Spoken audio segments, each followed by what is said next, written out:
तो दोस्तों स्वागत है आप सभी का एक नई वीडियो में। और आज के इस वीडियो में हम लोग बात करेंगे India women versus Sri Lanka women के बीच वुमेन्स एशिया कप का दोस्तों जो फाइनल मुकाबला खेला जाएगा इसके बारे में। तो दोस्तों एक तरफ है इंडिया वुमेन जो कि अभी तक एक भी मुकाबला नहीं हारी है, चारों का चारों मुकाबला जीती है। और दूसरी तरफ है दोस्तों श्रीलंका वुमेन जो कि दोस्तों इन्होंने भी अभी तक एक भी मुकाबला नहीं हारा है, चारों का चारों मुकाबला जीता है। तो दोनों टीम्स अच्छे फॉर्म में है, कांटे की टक्कर देखने को मिलेगी। तो दोस्तों इस वीडियो में हम लोग जानेंगे कौन से ऐसे तीन चार खिलाड़ी हैं श्रीलंका वुमेन की तरफ से जो कि अच्छा परफॉर्मेंस कर सकती हैं, और क्या हमें इंडिया वुमेन की तरफ से ज्यादा खिलाड़ी को रखना चाहिए या फिर नहीं रखना चाहिए, और कैप्टन और वाइस कैप्टन किसे बनाएं, बॉलर्स को या फिर ऑलराउंडर्स को या फिर बैट्समैन को।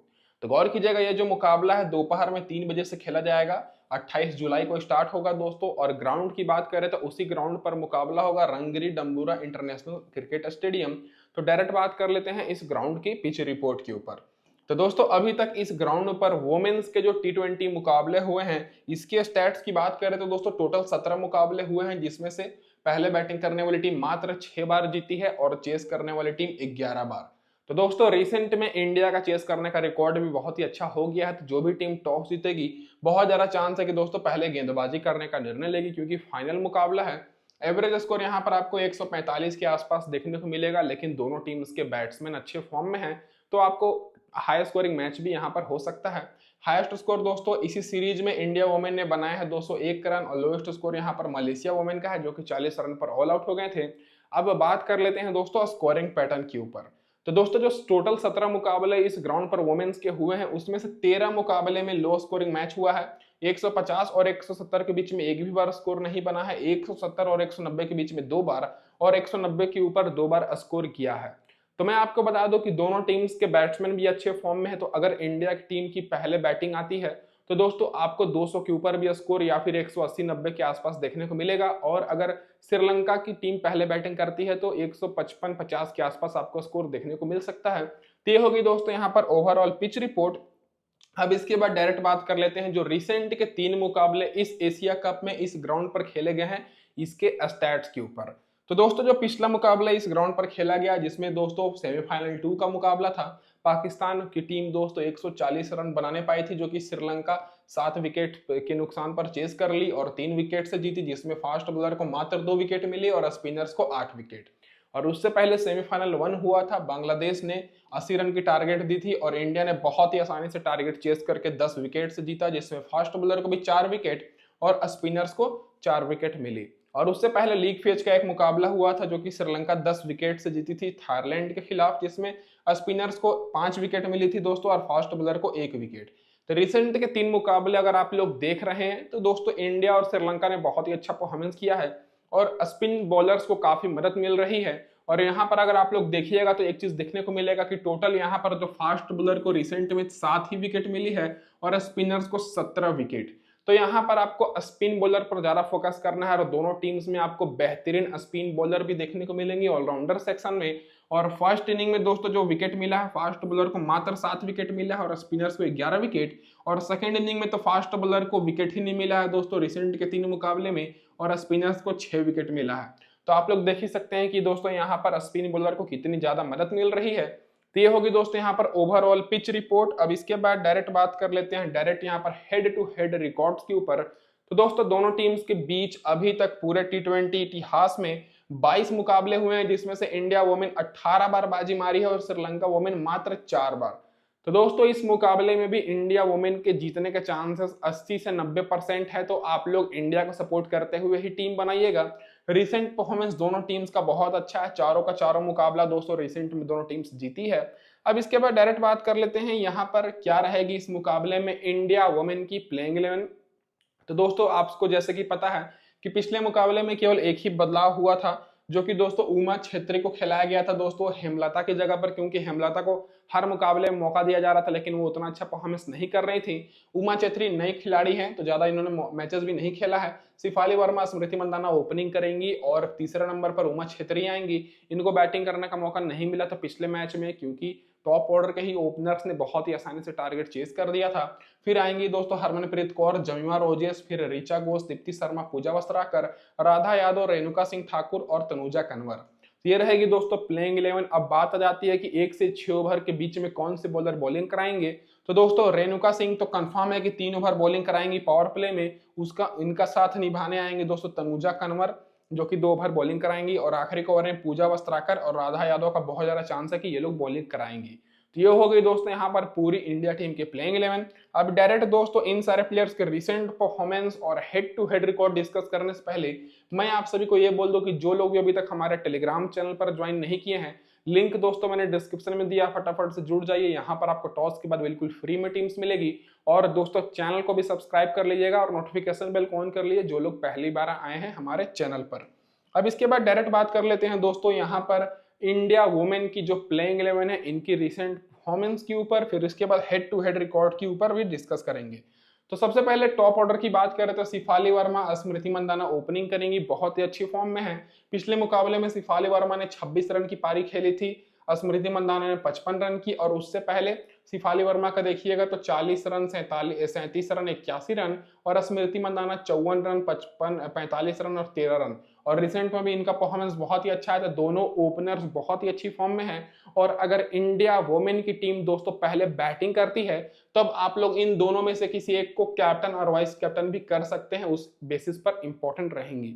अब उमा छेत्री की बात करें तो ये इस मुकाबले में डिफरेंशियल ऑप्शन हो सकती हैं, क्योंकि अभी तक केवल एक ही मुकाबला खेली है रिसेंट में, जो कि साउथ अफ्रीका के साथ जो सीरीज हुआ था उसमें केवल 8 रन बनाई थी। तो इनको बहुत ही कम लोग लिए हैं। तो अगर ये फर्स्ट डाउन बैटिंग करने आती हैं, 40-45 रन भी बना देती हैं तो बहुत ही इंपॉर्टेंट रहेंगी। तो इनको आप लोग केवल ग्रैंड लीग में ट्राई करिएगा, स्मॉल लीग के लिए उतनी सेफ नहीं रहेंगी। फिर दोस्तों हरमनप्रीत कौर की बात करें जो कि कप्तान है, पिछले मुकाबले में तो मौका नहीं मिला, लेकिन उससे पहले 66 रन की पारी, फिर 5 रन की पारी, फिर 35 रन की पारी इन्होंने खेली है। रिसेंट में 55 run, 33 run, 30 run, 39 run, 30 run, मतलब हर मुकाबले में इनका परफॉर्मेंस बहुत ही अच्छा है। और इनका हेड टू हेड रिकॉर्ड भी अच्छा है श्रीलंका वुमेन के खिलाफ। तब दोस्तों ये भी इस मुकाबले में इंपॉर्टेंट रहेंगी। तो टॉप के 3 बल्लेबाज को तो आपको अपनी टीम में रखना ही रखना है, सिफाली वर्मा, स्मृति मंदाना और हरमनप्रीत कौर। अब मिडिल ऑर्डर से बात करें तो दोस्तों यहाँ पर जो सबसे बड़ी हमारे लिए ट्रम्प प्लेयर रहने वाली हैं वो दोस्तों जमीमा रोजेस रहेंगी। क्यों? क्योंकि दोस्तों श्रीलंका वुमेन की बॉलिंग लाइनअप भी स्ट्रॉन्ग है, तो हो सके टॉप ऑर्डर फ्लॉप हो जाए।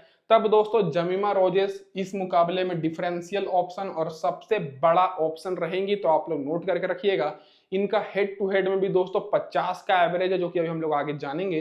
पिछले मुकाबले देखा जाए तो 28 रन की रिसेंट में पारी खेली है, फिर 14 रन, फिर 3 रन, 53 रन, और रिसेंट में 69 रन, 58 रन। तो जब भी मौका मिलता है तो अपने आप को साबित जरूर करती हैं और बहुत तेज पारी खेलती हैं। तो ये इस मुकाबले में इंपॉर्टेंट ऑप्शन रहेंगी। अगर श्रीलंका वुमेन की टीम टॉस जीतती है तब दोस्तों आपको इनको अपनी टीम में रखना है, या फिर अगर इंडिया की टीम पहले बैटिंग करती है तब। ऋचा घोष की बात करें तो विकेट कीपर सेक्शन से ये इंपॉर्टेंट रहेंगी। तो इनके ऊपर आपको फोकस करना है। पिछले बार जब खेली थी तो 6 रन की पारी खेली थी, फिर 64 रन, फिर 28 रन, 24 रन। रिसेंट में भी इनका परफॉर्मेंस अच्छा खासा है। तो ऋचा घोष इंपॉर्टेंट रहेंगी, क्योंकि जो श्रीलंका की विकेट कीपर हैं वो उतनी अच्छी फॉर्म में नहीं है। और उमा छेत्री ये जो विकेट कीपर है इनका ज्यादा एक्सपीरियंस नहीं है, तो हो सके जल्दी भी आउट हो सकती हैं। तो सेफ ऑप्शन ऋचा घोष ही बच गई। अब दोस्तों इनके जो इंडिया टीम के जो बॉलर्स है, ऑलराउंडर्स है, अब इनकी बात करें तो दीप्ति शर्मा और पूजा वस्त्राकर ये दोनों बहुत ही अच्छी फॉर्म में हैं और बैटिंग और बॉलिंग दोनों कर लेती हैं। रिसेंट में दीप्ति शर्मा 88 रन, 2 विकेट की भी पारी खेली है। और इस सीरीज में अभी तक 4 मुकाबले में इन्होंने दोस्तों लगभग 9 विकेट ले लिए हैं। तो देख सकते हैं बहुत ही इंपॉर्टेंट है। पिछले मुकाबले में 1 विकेट मिला, उससे पहले 3 विकेट, 2 विकेट, फिर 3 विकेट ली हैं। जरूरत पड़ने पर बैटिंग भी कर सकती हैं। तो दीप्ति शर्मा को तो आप लोग लेकर चलना ही है, स्मॉल लीग में सेफ रहेंगी। पूजा वस्त्राकर को भी पिछले मुकाबले में 1 विकेट मिला, रिसेंट में 4 विकेट, 2 विकेट, 1 विकेट ली हैं। और बहुत पहले का भी इनका परफॉर्मेंस अच्छा खासा ही है। राधा यादव की बात करें तो पिछले मुकाबले में 3 विकेट, फिर रेणुका सिंह की बात करें पिछले मुकाबले में 3 विकेट। तो दोस्तों जो बॉलिंग सेक्शन से बात करें तो दोस्तों आप लोग के लिए ये चारों इंपॉर्टेंट रहेंगी। तो इन चारों पर आपको बॉलिंग सेक्शन में बहुत ज्यादा फोकस करना है, दीप्ति शर्मा, पूजा वस्त्राकर, राधा यादव और रेणुका सिंह पर। अब तनुजा कन्वर इस मुकाबले के लिए केवल मेगा ग्रैंड लीग के लिए इंपॉर्टेंट रहेंगी। और अगर इंडिया वुमेन की टीम पहले बॉलिंग कराती है तब आप लोग इनको ले सकते हैं, क्योंकि पिछले दोनों मुकाबले में इनको विकेट ना ही मिला है। तो हो सके इनकी जगह पर श्रियंका पाटिल या एर रेड्डी को खिलाया जाए, लेकिन चांसेस बहुत ही कम है कि इनको विकेट नहीं मिलता है, क्योंकि इनका इकोनॉमी बहुत ही कम रहता है, इनको बैट्समैन संभाल कर खेलते हैं। तो ये इस मुकाबले के लिए इंपॉर्टेंट हो सकती हैं। तो बाकी मैंने पूरा आपको यहाँ समझा दिया कौन से प्लेयर को कैसे लेना है। अब इसके बाद डायरेक्ट बात कर लेते हैं दोस्तों यहाँ पर इंडिया वुमेन की तरफ से कौन कौन से प्लेयर बेंच पर बैठी हुई हैं और खेलने का चांस हो सकता है। तो जैसा कि मैंने आपको बताया कि दोस्तों इस मुकाबले में उमा छेत्री की जगह पर हेमलता वापसी कर सकती हैं क्योंकि एक्सपीरियंस ज्यादा है। बाकी दोस्तों श्रेयंका पाटिल खेल सकती हैं दोस्तों तनुजा कन्वर के साथ, मतलब तनुजा कन्वर की जगह पर, और ए रेड्डी भी खेल सकती हैं, तो इनका भी मैंने रिकॉर्ड लिख रखा है तो देख सकते हैं। अब डायरेक्ट बात कर लेते हैं दोस्तों यहाँ पर जो प्लेयर्स का head to head record available है श्रीलंका के खिलाफ उनके पूरे स्टैट्स के ऊपर।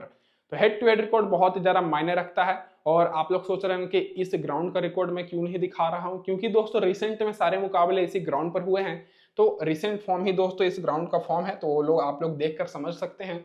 शिफाली वर्मा 7 मुकाबले खेली हैं श्रीलंका वुमेन के खिलाफ, 17 का ही एवरेज है, कुछ खास नहीं है। स्मृति मंदाना 214 रन बनाई है, 13 मैच में 18 का एवरेज है, तो थोड़ा सा बेहतर है। हरमनप्रीत कौर का 31 का एवरेज है और जमीमा रोजर्स का 49 का एवरेज है, 11 मुकाबले में लगभग 400 रन बनाई हैं।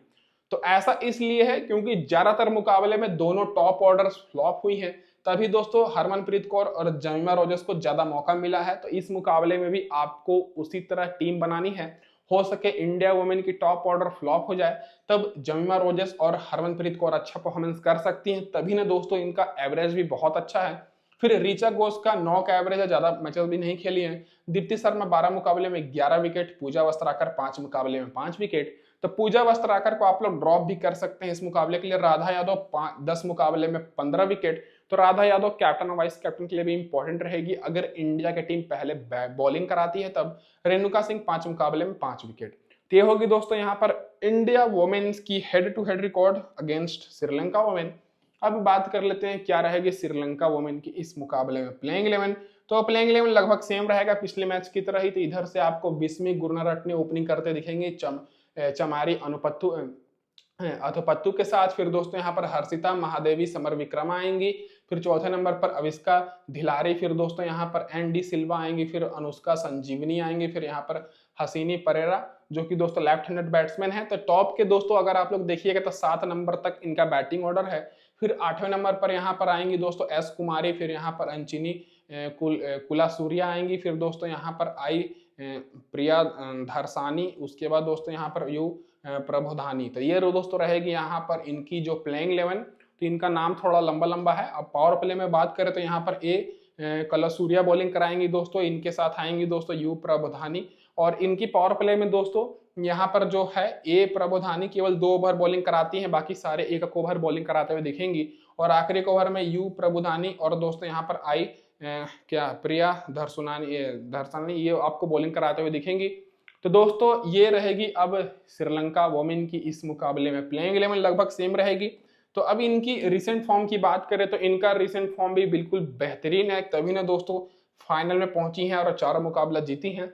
टॉप ऑर्डर से बात करें तो वी गुरनारत्ने ओपनिंग करेंगी दोस्तों यहाँ पर सी अथपत्तु के साथ जो कि इनकी कप्तान है। तो दोस्तों टॉप ऑर्डर से बात करें तो दोस्तों अभी तक जो 4 मुकाबले खेले हैं गुरनारत्ने, इनका परफॉर्मेंस की बात करें पिछले मुकाबले में फ्लॉप हो गई थी, उससे पहले 39 रन फिर फ्लॉप हो गई थी, फिर 51 रन की पारी खेली है। तो इनके ऊपर आप लोग भरोसा कर सकते हैं क्योंकि रिसेंट में 73 run 25 run 45 run 35 run 24 run की पारी खेली है। तो अगर श्रीलंका वुमेन की टीम पहले बैटिंग करती है तब आप लोग इनके ऊपर फोकस करके आप लोग इनको अपनी टीम में रख सकते हैं। चेस करते समय उतनी इंपॉर्टेंट नहीं रहेंगी। और यहाँ पर अथुपत्तु की बात करें जो इनकी कप्तान है, पिछले मुकाबले में 63 रन की पारी खेली, उससे पहले 49 रन 1 विकेट, फिर 119 रन, फिर 12 रन 1 विकेट, और बहुत ही इनका अच्छा परफॉर्मेंस है। तो ये सेफ ऑप्शन भी रहेंगे कैप्टन और वाइस कैप्टन के लिए, क्योंकि इंडिया वुमेन की तरफ से कोई भी ऐसा ऑलराउंडर नहीं है जो कि टॉप ऑर्डर में बैटिंग भी करे और 4 ओवर बॉलिंग भी कराएं। ये इस मुकाबले के लिए सबसे सेफ ऑप्शन रहने वाली है और मैक्सिमम लोग इन्हीं को कप्तान बनाएंगे, तो ये सेफ ऑप्शन रहेंगी। फिर यहाँ पर बात करें एच महादेवी समर विक्रमा की, तो बैटिंग ऑर्डर फर्स्ट डाउन है। पिछले मुकाबले में 12 रन की पारी खेली, फिर 26 रन की, फिर 33 रन की, फिर 28 रन की। तो 4 मुकाबले में इनका परफॉर्मेंस अच्छा खासा ही रहा है। तो ये इस मुकाबले के लिए सेफ ऑप्शन ये भी रहेंगी, लेकिन इनके ऊपर आपको उतना फोकस नहीं करना है क्योंकि इनका जो स्कोर है 25-30 रन के आसपास ही है। लेकिन हम लोग को और ज्यादा स्कोर करने वाली खिलाड़ी चाहिए और ज्यादा पॉइंट देने वाली चाहिए। तो इनकी जगह पर आप लोग ले सकते हैं यहाँ पर कविसा धिलारी जो कि ऑलराउंडर हैं। पिछले मुकाबले में 7 रन 2 विकेट, फिर उससे पहले 2 विकेट, फिर 2 विकेट, फिर 12 रन 1 विकेट। रिसेंट में भी इनका परफॉर्मेंस अच्छा है। तो टॉप ऑर्डर से आपको 2 प्लेयर्स पर बहुत ज्यादा फोकस करना है। एक दोस्तों सी अथिपत्तु और दूसरा दोस्तों यहाँ पर अविष्का धिलारी। ये दोनों दोस्तों बेहतरीन ऑलराउंडर है श्रीलंका वोमेन की तरफ से, जो कि बैटिंग भी कराएंगे और 4 ओवर बेहतरीन क्वालिटी बॉलिंग भी कराएंगे। तो इन दोनों पर आपको बहुत ज्यादा फोकस करना है। और मैं आपको शुरू में ही बोल दिया था कि इंडिया वोमेन की तरफ से ज्यादा खिलाड़ी को लेना है, क्योंकि head to head record Sri Lanka women का ओवरऑल कुछ खास नहीं है, केवल 4 ही मुकाबला जीती हैं 22 मुकाबले में। अब दोस्तों यहाँ पर नीलाक्षी डी सिल्वा की बात करें तो कुछ खास परफॉर्मेंस है नहीं, पिछले मुकाबले में भी फ्लॉप हुई थी, तो इन पर भी आपको उतना फोकस नहीं करना है, ज्यादा मौका नहीं मिला है। ए संजीवनी की बात करें तो ये दोस्तों थोड़े से अच्छे फॉर्म में है, पिछले मुकाबले में 24 रन, फिर 31 रन, फिर 55 रन। तो हालांकि इनको आप लोग चाहें तो मेगा ग्रैंड लीग में रख सकते हैं। अगर दोस्तों श्रीलंका वुमेन की टीम टॉस हारती है तब दोस्तों इस मुकाबले में इंपॉर्टेंट हो सकती हैं। फिर हसनी परेरा की बात करें तो ये भी इंपॉर्टेंट नहीं रहेंगे, क्योंकि बैटिंग ऑर्डर नीचे है और पिछले 4 मुकाबले में फ्लॉप हुई है, विकेट कीपर हैं। एस कुमारी की बात करें तो पिछले 4 मुकाबले में इनको मात्र 2 विकेट मिला है, तो ये भी उतनी इंपॉर्टेंट नहीं रहेंगी। फिर यहाँ पर एक कले सूर्या की बात करें तो ये दोस्तों पिछले 4 मुकाबले में इनको 3 विकेट मिला है। फिर यहाँ पर प्रिया धरसानी की बात करें तो इनको दोस्तों पिछले 4 मुकाबले में 4 विकेट मिला है। और यहाँ पर प्रबोधानी की बात करें तो इनको पिछले 4 मुकाबले में 5 विकेट मिला है।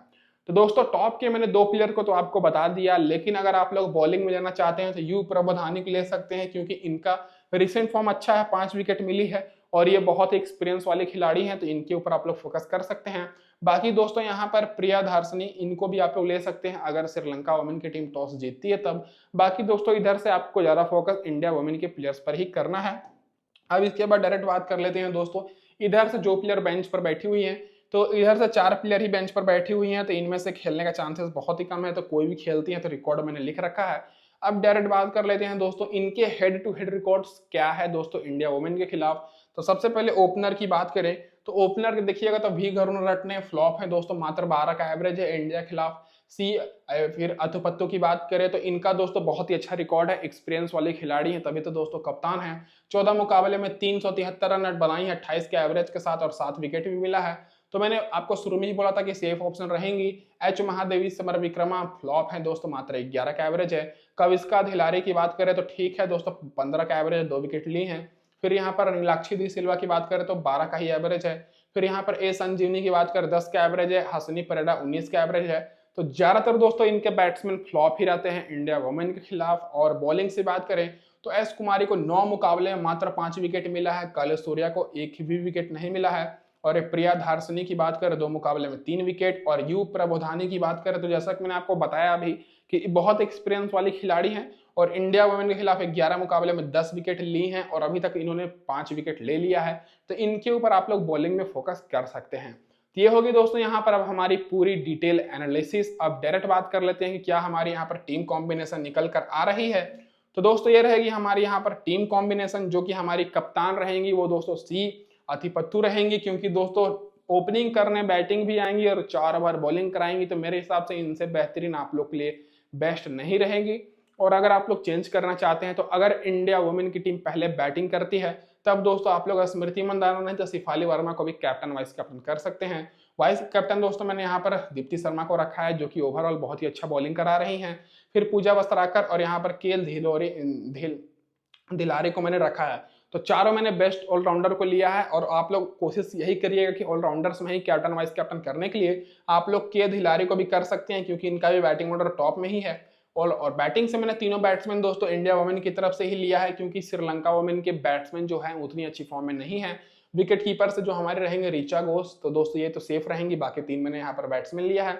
बॉलिंग से रेणुका सिंह ठाकुर और यहाँ पर दोस्तों मैंने लिया है राधा यादव को। और बाकी दोस्तों यू प्रबोधानी को, जैसे कि मैंने आपको बताया कि 11 मुकाबले में 10 विकेट ली हैं। तो ये जो मेरी पूरी टीम रहेगी इंडिया वुमेन को सपोर्ट करते हुए रहेगी और रहनी भी चाहिए, क्योंकि दोनों टीम्स में दोस्तों 22 मुकाबले हुए हैं, जिसमें से इंडिया वुमेन की टीम 18 मुकाबले जीती है और श्रीलंका वुमेन की टीम मात्र 4 मुकाबले।